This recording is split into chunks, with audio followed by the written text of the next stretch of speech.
इस मैप को देखें। यह दुनिया का सबसे बड़ा देश रशिया और यह उनका पड़ोसी देश है यूक्रेन। तो अभी कुछ दिनों पहले ही यूक्रेन की सरकारी वेबसाइट पर एक बड़ा साइबर हमला हुआ था, जिसने यूक्रेन को एक बड़ी मुसीबत में डाल दिया था। यह हमला भी ऐसे समय हुआ था जब यूक्रेन और रशिया के बीच विवाद बढ़ता ही जा रहा है।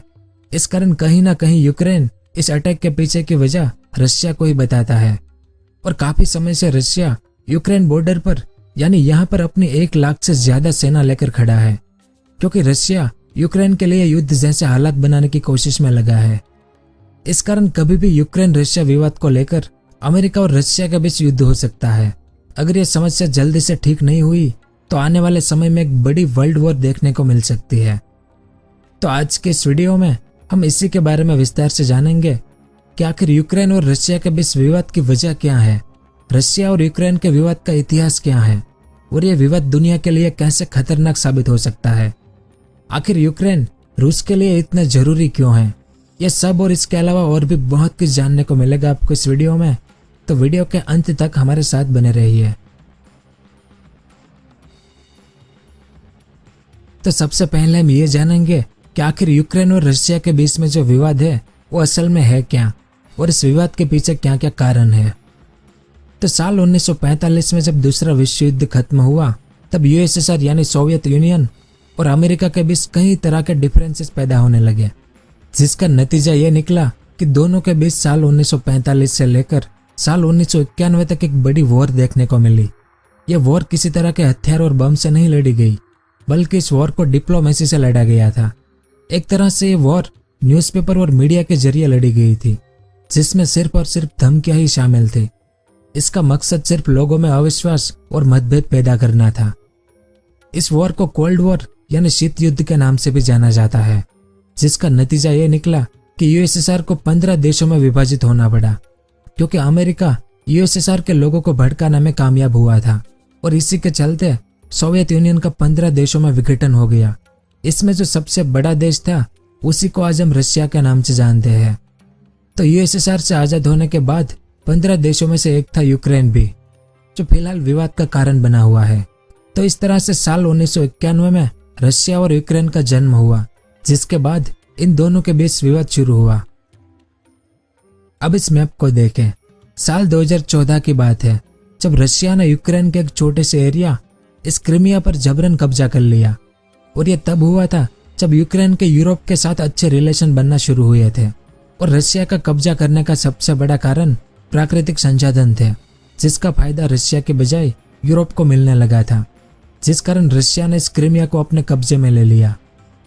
अगर आप मैप में देखेंगे तो पता चलेगा कि यूक्रेन यूरोप के काफी अंदर तक फैला हुआ है। तो ये वो पहला कारण था जिस वजह से यूक्रेन और रशिया के रिश्तों में मतभेद आने लगा था। और अगर हम मौजूदा समय की बात करें तो अब यूक्रेन के ऊपर एक और बड़ी समस्या आ चुकी है, क्योंकि कुछ समय पहले रशिया यूक्रेन के इस डोनबास एरिया पर भी अपना दावा करने लगा था। ये डोनबास एरिया यूक्रेन और रशिया की सीमा से सटा हुआ एरिया है और बात सिर्फ यहीं पर खत्म नहीं होती। आज के समय में रशिया अपने 1 लाख से ज्यादा सैनिकों के साथ यहाँ यूक्रेन बॉर्डर पर तैनात है। इस कारण अमेरिका के फॉरेन मिनिस्टर ने हाल में ही अपने एक बयान में चेतावनी देते हुए कहा कि रशिया एक शॉर्ट नोटिस के साथ कभी भी यूक्रेन पर हमला कर सकता है। साथ ही उन्होंने वार्निंग देते हुए यह भी कहा कि अगर वो ऐसा करता है तो रशिया पर कई तरह के प्रतिबंध लगाए जा सकते हैं।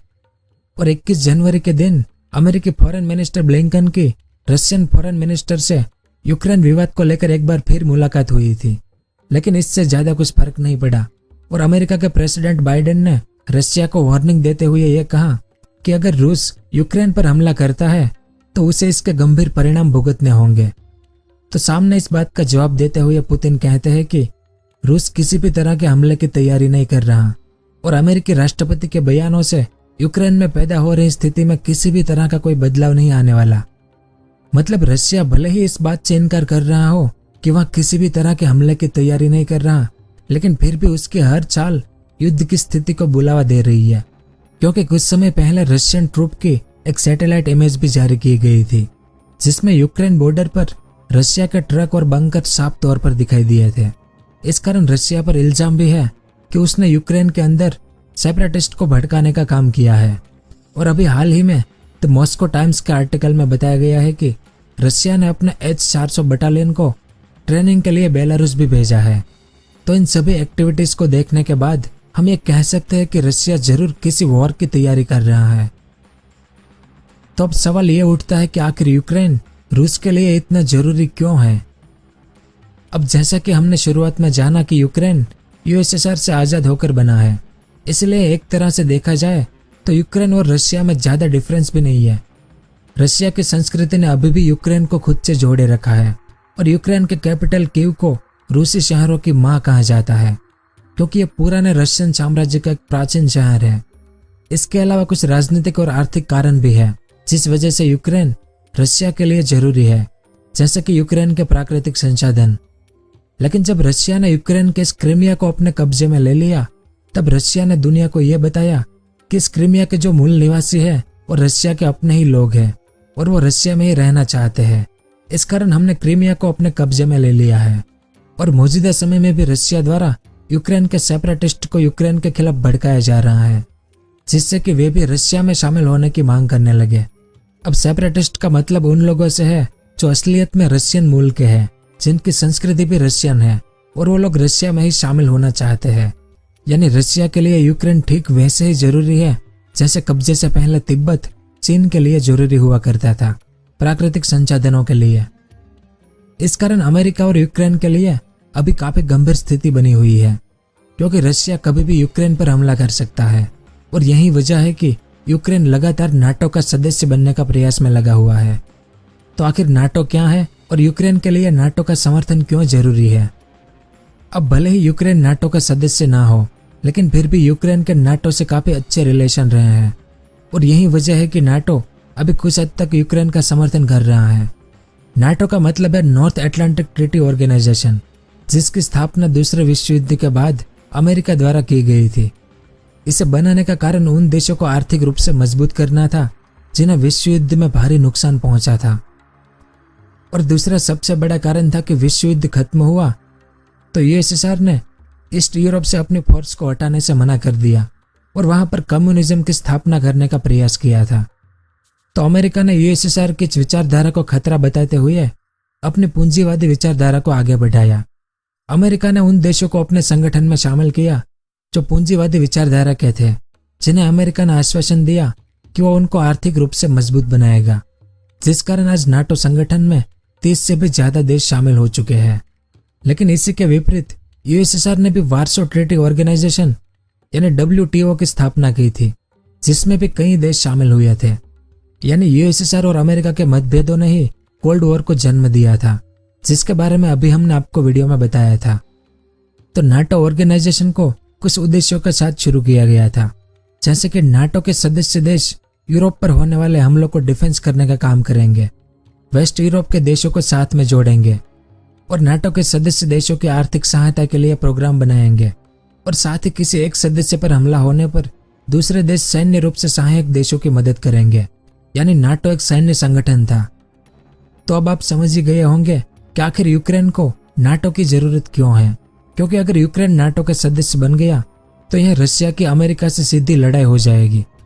ऐसे में यूक्रेन पर हमला करना मतलब नाटो के सदस्यों पर हमला करने जैसा होगा, जिसका मतलब है कि 30 देशों को एक साथ युद्ध में आमंत्रित करना। और रशिया अमेरिका को पहले ही चेतावनी दे चुका है कि अगर वो यूक्रेन को नाटो की सदस्यता देते हैं तो उन्हें इसके गंभीर परिणाम भुगतने होंगे। हालांकि अभी यूक्रेन नाटो का सदस्य नहीं है, इसलिए यूक्रेन युद्ध में नहीं उतरेगा, लेकिन फिर भी यूक्रेन को जर्मनी और ब्रिटेन और अन्य कुछ देशों की तरफ से जरूरी समर्थन मिल रहा है। जर्मनी और नाटो ने रशिया को वार्निंग दी है कि अगर वो यूक्रेन पर हमला करता है तो उस पर कड़े प्रतिबंध लगाए जा सकते हैं। लेकिन रशिया का आक्रामक रवैया देखने के बाद ऐसा लगता नहीं है कि उसे किसी भी तरह के प्रतिबंध की परवाह है, क्योंकि इससे पहले भी क्रीमिया पर कब्जा करने के बाद रशिया पर प्रतिबंध लगाए गए थे, जिसे बाद में हटा दिया गया था। यानी कुल मिलाकर प्राकृतिक संसाधनों के लिए फिलहाल रशिया ऐसे हालात पैदा करने में लगा हुआ है जिससे कि उसे सीधा यूक्रेन पर हमला करने का बहाना मिल जाए। लेकिन अब अमेरिका और ब्रिटेन की सेना भी यूक्रेन में तैनात हो गई है, तो देखते हैं आगे क्या होता है। और आपको क्या लगता है कि क्या रशिया नाटो के डर से पीछे हटेगा या नहीं? नीचे कमेंट करके अपनी राय जरूर दें। बाकी उम्मीद करेंगे कि यह मामला शांति से सुलझा लिया जाए। तो यह सब कुछ था इस वीडियो में। उम्मीद है कि आपको कुछ जानने को मिला होगा। अगर वीडियो पसंद आया हो तो इसे लाइक जरूर करें। पूरा वीडियो देखने के लिए आपका बहुत बहुत धन्यवाद। अगर आपको इस तरह के इंफॉर्मेटिव वीडियो देखना पसंद है तो हमारे इस चैनल को सब्सक्राइब करें और हमारी नई वीडियो सबसे पहले देखने के लिए इस बेल आइकन को भी जरूर दबाएं।